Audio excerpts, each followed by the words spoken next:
আমি কয়েকটা গ্রাফিক্যাল রিপ্রেজেন্টেশনের মাধ্যমে কয়েকটা তথ্য তুলে ধরতে চাই। কারা অশান্তি ছড়িয়ে জেলে গিয়েছে জগদ্দলের ক্ষেত্রে আমি তাদের নামগুলো এবং তাদের ইনফরমেশন দিচ্ছি। গোপাল রাউত 2 নম্বর ওয়ার্ডের তৃণমূল কাউন্সিলর, ভাটপাড়া পুরসভার, তাকে জেলে যেতে হয়েছে।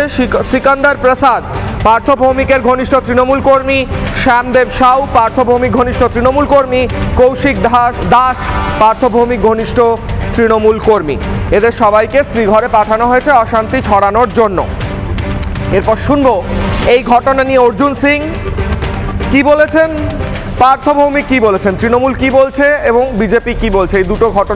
এই ঘটনা নিয়েই দুপক্ষের কথা শুনবো।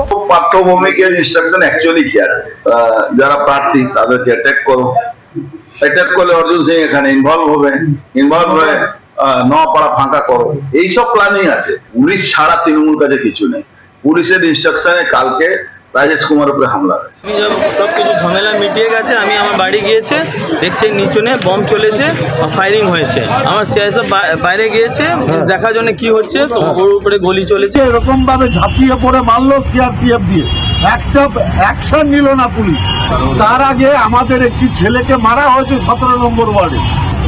নির্লজ্জের মতো পুলিশ কমিশনার ব্যবহার করছে, পুরো বিজেপির দালাল হিসেবে কাজ করছে পুলিশ কমিশনার।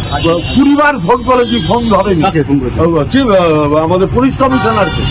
কিশলয় অগ্নিবাণের প্রথম অগ্নিবাণ, যেখান থেকে আজকের হাই ভোল্টেজ ডিবেটের প্রথম অংশে যাব। প্রশ্ন করছি আমি কিশলয়, ভয়ের পরিবেশ তৈরি করতে কি পরিকল্পিত অশান্তি করছে কারা?